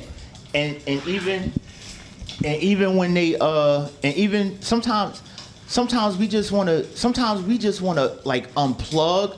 Sometimes we just want to like not bleed on people, but we just want to let go of some of this stuff that we're carrying, because you have to be an empath in order to be effective at this work, right? So when I'm helping a client that has suicidal ideation, that impacts me, right? That affects me. When I have a client who's telling me that they're depressed, or that they just recently went through this traumatic. First of all, the fact that I was able to put myself in a position for this person to trust me enough to be able to communicate this to me, right? And so I feel a responsibility to take their burden so that their body could be light, right? But then what do I do? What do you do with it? What do I do with it? It's there in the Right? room. It's there in your body. Right. Yeah. For So sure. that's why I told the brothers in the circle, I said, listen, don't be surprised if I call you to lean on you, because y'all the only brothers that understand what we going through. We the only ones that like we show up rapid response at the hospital after a young person's been shot or a gunshot victim or whatever, right? We're showing up for these people and their families, and we're taking this stuff on. But how, where's the space where we get to unload? Where's the space? Like who's healing the healer? Right. Right. You know what I'm saying? So like I know I could call you, Todd. I could call Kirby and say, hey, look, man, I'm having a rough one today.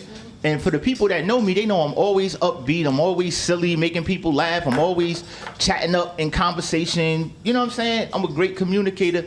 But sometimes I just want to turn my switch off. Right. Like I don't want to, like I'm not trying to do nothing for myself, but sometimes I just want to go dark for a couple of hours and not take on nobody's stuff, right? Because there's nobody to take my stuff, right? So yeah, so these right, and I've been, show of hands if you've been burnt out before doing this work. 2 hands. Right? 2 dollars. Yes, we have. Yeah. So the days you, like Tatanisha was saying, yeah, there's days that I didn't want to get out of bed. Like, I don't got it to give today. But you know what? I gotta be all right. I have to be all right with admitting I don't have it to give today. And if I don't have it to give today, then let me take this day for myself to give something to myself, right? So that I don't unintentionally cause harm to the people that I'm supposed to be helping. I always ask to be granted grace and space, at least for this day. I want to give everybody a suggestion. I want to do that because it works for me. So I'm going to share with you a part of my healing. It's 3 people sitting before you right now. It's Pudgy, it's Hassan's, and it's Mr. Kirby. That's 3 different people. So that's 3 different personalities. I had to get me a composition book and write a letter going back. First, Hassan's had to speak to Pudgy. And y'all think it's funny how I did it. Hassan's wrote a letter to Pudgy. Pudgy wrote a letter back to Hassan's. Hassan's wrote a letter to Kirby. How do I say that? Because Hassan's is what my mother didn't know who he became. I was Pudgy growing up. Oh, he gonna clean up the house, he gonna do the laundry, he gonna do all the nice chores. Hassan played the knockout game on the streets, sell drugs on the streets, cut classes, barely go to school. Mr. Kirby come along, and Mr. Kirby reinvents everything and becomes a more counselor, the crisis intervention, and all that. But, so that's 3 people living inside of one being. I had to write a letter to each one. And it was very therapeutic. And the reason I share this with you, because each one of us sitting in here has more than who we are right here in front of us right now. What's your nickname? My nickname is Top. Top. talk is not talk who we know. See, and once we start getting in touch with the people within us, because that's where it's all at, you begin to heal. I had to go back and talk to Pudgy first. Then I had to say, Hassan, you get it together too. So right now, even in this space, Hassan's can protect Mr. Kirby. But Mr. Kirby can't protect Hassan's because Mr. Kirby is a whole different type of individual. Mr. Kirby is the de-escalator. Hassan's is let's get there. Like 0 to 100. Pudgy, that's the cleaner.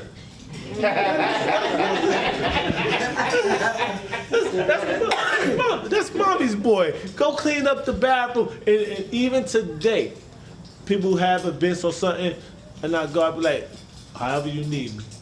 I'm not at a point in my life where taking out garbage, cleaning the toilets is beneath me. Because honestly, I enjoy doing that stuff because that's Pudgy. He's satisfied. That's Pudgy. Satisfied. Hassan, Crazy House was who people created. And I put on the outfit very well. Mr. Kirby is a combination of Pudgy and Hassan's together, being his authentic self now. And I'm telling you, if you just try to write this letter, probably gonna laugh at yourself, but at the end of the day, it's so therapeutic and healing, and that's why you get the person today. So no matter where I go, I show up like this. High energy, always, because I know how that energy thing go. And what probably happened to you is when you left with so many other people energy. Because remember, energy is transferable. Yes. You could have hugged the wrong person, and they could have had a smile on their face, but the energy that they transferred, that you connected to, it showed up later. Yep. And we have to be careful in this work. That's why you hear everybody now in the mental health and fields talk about self-care. What does self-care really look like? Putting that glass in the drain and turning the faucet on. Love yourself. So. Could be listening to music, moving your body, Yes. like when no one's, Could be moving your body, nobody's watching, just letting it out. It could be actually just, it's interesting because animals, I don't know if you guys have heard this, but the polar bear in particular, after it goes through some type of I don't know what they do, but after they go through some type of fight or, something very triggering to their body, they completely shake. They shake it all off. They get it out of their system. Oh, wow. I don't know if it's and that's something that, that's something that you can even do. It's kind of bringing it back to different ways to express ourselves, express our, our trauma, whatever in our body. It could be through our body, it could be spoken word, it could be, music, creating. It could be visualizing the glass and the overflowing and the bringing those bad thoughts about yourself and the negative thoughts, bringing them to Route 78. I'm gonna probably take 78 home today. I'm gonna be like, bye. It'll figure it out. I tried to do it away from, I tried to do it away from the camera, but this is, yeah. Oh, yours? Oh, an earring just fell out? I just wanted to say, this morning on my way to my program that I go to, I was crossing the street when I got out of the car from transportation, and I had somebody cross the street that got out the car. They went another way to cross the street. I happened to cross the street a different way. And as I was walking across the street, I looked down, and on the sidewalk it said, "Love yourself today."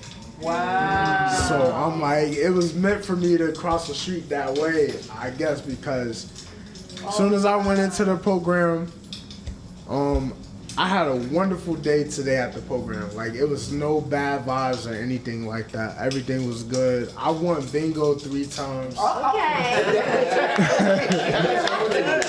Yeah. Lucky David. I just, I did everything. I participated in every group. Everything was just like fun, and so I felt good. So, I guess I feel like God just puts you in a position where like you just supposed to have a good day, or send messages. Like the Creator is gonna send you messages throughout the world, and it's like it's what you decide to do with it, So, but yeah. So if we could pass the mic and everybody just have, just a closing, speech. Thank you. Well, I want to first thank you for creating this space and also inviting me, and also Miss Lisa choosing me to be here. I feel like everything, like there's no mistake to your purpose and how you show up like in your day. So I'm thankful for being here. I'm very thankful in this moment. I'm thankful that my son is alive. I'm thankful that cause I had a lot going on with my mother growing up, and I'm thankful that she chose me to be the one that cared for her. So that's healing, because my childhood, like my beatings, and I never healed from none of that stuff. Right. I just forgave her because, paradise sits at your mother's feet. But I'm thankful. I'm thankful that I showed up today. Because sometimes I don't want to, it may take me time to get myself together. It seemed like lately I know where I'm supposed to be, but I'm showing up a little later because of just how I feel about something. So I'm thankful that I came to this space. I'm thankful about you, young man, because I feel like God is all over you. He said, I'm going to keep you in my prayers. And I'm thankful. I'm thankful that I met you and you're here and you're here. I'm thankful for being in this space today because I haven't been able to talk to anybody. This last week, it makes 1 week, and I've been a little agitated, frustrated, trying to still not be angry at anything and still wanting to love. I want to love. So I'm thankful for that, and I appreciate this space.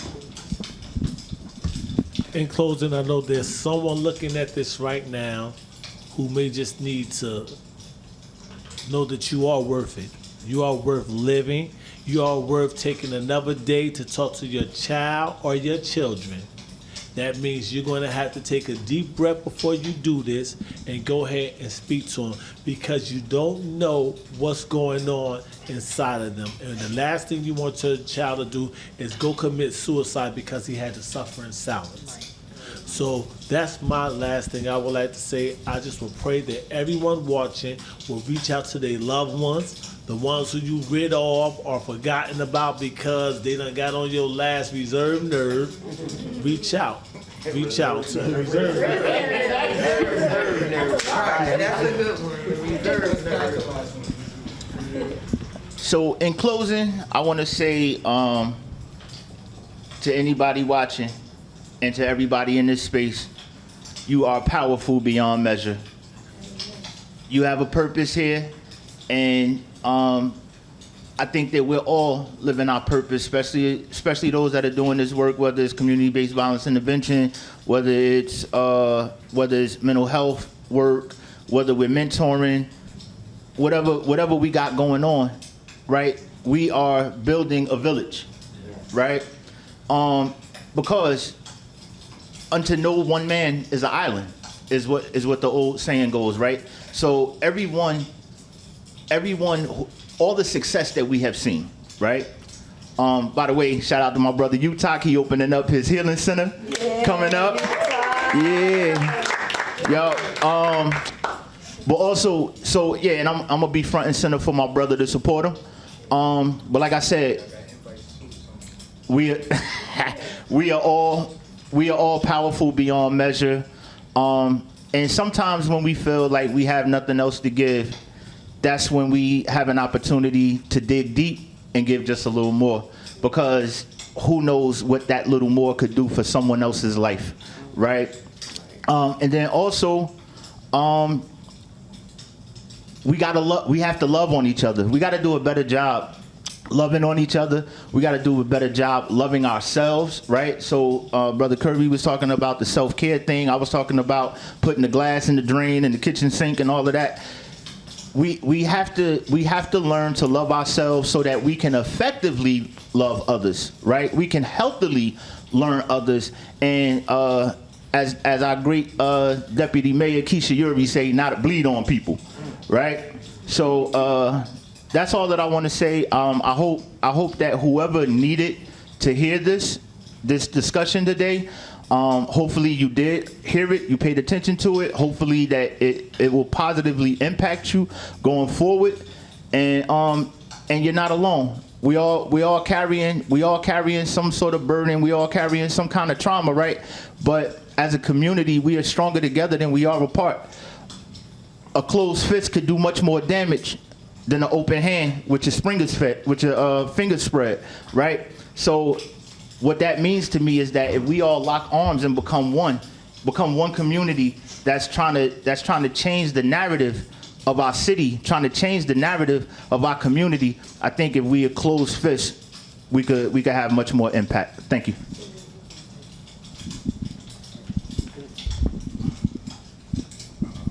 Thank you for the shout out.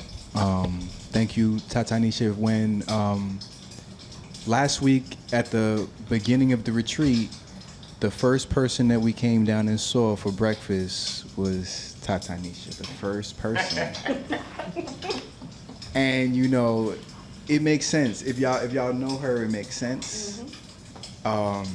And you know, I'm here. I walked in. Y'all seen me. I was so surprised when I walked in. I was just like, I'm one of the people who barely read the emails, right? Why? Why? This is what happened. Cause she told me in person, right? And so I was already signed up in my mind. I was like, I don't need to read an email. I was just like, I'm just going on when she tells me to go. I come in. I'm just like, oh, anybody who knows me knows I don't want to be on nobody's cameras. I don't want to be on, right? But this was exactly what it was supposed to be, because you know, we were able, first of all, we needed each other. If there was nobody but the people in this room tuned in, if nobody tuned in, then you know, we helped each other. Right. Then we're better on a Friday, you know, going into the weekend because of that. Like, I feel less anxiety. Yes. Just knowing that, oh, like, it's not me who's the only person living in my skin. It's just like, yo, it's just like, oh, you talking about Pudgy? I felt bad, but I see Pudgy. I felt the same. That's the unsweetening that happens. You know, they make something else out of us, right? And so I'm just grateful to hear, you know, all the mirrors, and you know, look out, and see a community behind some of the most important things. It's not a, you know. It's not a suicide is a byproduct of a larger mental health crisis, which is a byproduct of a larger holistic health crisis, which is a byproduct of, you know, institutional stuff that's been going on long before any of us got here. Right. Any of us. Right? And so, you know, all of us are young people. When I read a statistic, or you know, maybe somebody made a good video about it, but this guy broke down the history of humanity basically, and he was just like, in all of written history, it might be like 50 years out of 3,000 years, or 50 years out of, that's written human history compared to the rest of human history, not even compared to the rest of the world history. So you know, we're in our infancy when it comes to some of these discussions, and you know, as far as some of the traumas, they're ancient. Mm-hmm. Right. The traumas go back hundreds of years, thousands of years. We're dealing with the same things, you know, in our body. Our genetics feel this trauma. You know, like when you do the studies around black people and dogs and hoses, now you can see that, you know, it's still living in our bodies. It's still living in our bodies, right? And so, you know, we can only imagine, you know, the time that it's going to take to have these conversations, you know, and to heal because it's been happening for so long, but this is the beginning, and I want to, thank you again for inviting us all to the space, even if we don't know, nobody wants to have this conversation. Right. All of us had a hard time getting here this morning, but the commitment to the cause and the solutions is what got everybody here, and so I'm grateful to everybody in the room. And our cameraman back there, he's been here with us the whole time. Don't sleep on our guy, please. You know what I'm saying? Let's check in on the cameraman. Are you okay? This is a lot. Okay. Heal the cameraman. Heal the cameraman. No, it's great. You check in. So, thank you for having me tonight, but more importantly, I want to say thank you to my son, who presents the challenges that we receive, that I don't ask for. Thank you for the challenges that I give you, that you don't ask for. And just thank you to the man upstairs for giving us strength and letting us have this platform to be able to speak and to help someone else. Thank you to all of you. None of us in this room look like what we've been through. And we've been through a hell of a lot. I've heard it, I can feel it. I can feel it in this room, what we've been through. And so I would challenge you all to say, in North Carolina, some years ago, I took my kids to a church. And at that church, we went to go eat that day. We were hungry, we went to eat. And I had a lesson in that. We walked. The lesson was to go to teach my young boys, I have 2 boys, to teach them how important it is to feed someone or sit and eat with someone that doesn't have a home to go to, that doesn't have a meal every day. And when we got there, we got more than just that lesson. We sat with everyone, but they had a program. And the program was, someone got up on the stage and they were broken. And the way they showed us how they were broken, they had a heart. The heart was ripped, torn, tattered. It had pins in it, bleeding, bandages, and every story he went through and telling that pain of how he was hurting. He pulled out a Band-Aid and he covered it. Pulled out another Band-Aid or gauze and he healed. And he began to heal that heart. And so we all have bleeding hearts. So I will ask you to challenge you to cover those wounds and heal them in such a way where you bring it back to the community that we work in and serve, and heal someone else, teach them that, to heal. Because, as you said, hurt people. We continue to hurt people, and we can't heal unless we heal ourselves inside out first. So that's my closing. Thank you. Yes, I wanted to say thanks to all of you guys for letting a seemingly outsider, we already talked about our outward differences and our differences in experiences. I think I can definitely, I feel everything here. You saw it, we all feel, everyone's feeling right now, but I thank you for inviting a seeming outsider who has a different experience in life, inviting me in. I chose to work in this field because I've had my own traumas myself. Everyone experiences it differently in the context in which they're living. But thank you for, it's a privilege and an honor just to hear you all. We made ourselves very vulnerable to one another, and this is not acting. By no means this is acting. If it's acting, I should probably be an actor, an actress. But see, I use humor to cope, like we all do. But yeah, thank you for inviting me here, and this was really special. And I work in the East Orange community, so your feedback and your experiences really, really are meaningful to me and what I do, and giving me a different perspective, and helping me to be a little bit more aware, competent in what I do. So I hope this isn't the last time that we're all meeting. And help is out there. I really didn't come here to do like a, to plug my business. That wasn't my intention at all, but help is out there. We offer mental health services at Carewell Health, which is the former East Orange General. So I'm going to just leave it at that. But they needed to know that. yeah, and we really, yes, we really just pride ourselves in trying to be very, very empathetic, like, not diagnosis hungry.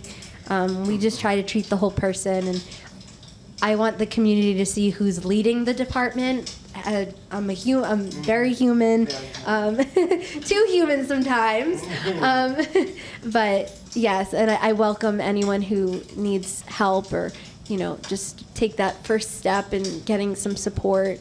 That we are here for you. We're the community hospital, Carewell Health. So, yeah, thanks everybody. Yeah. So in closing, I want to thank everybody that came. Those of you that are watching, thank you so much, Marie from Carewell Health. You could have sent anybody and you decided to come yourself. So that right there was huge for me. I really, really appreciate that. Tell Leah I said thank you. On behalf of the Office of Violence Prevention and Trauma Recovery, I just want to tell everybody today is a great day to have the most amazing day. Yes. And y'all get to it. You have a good night.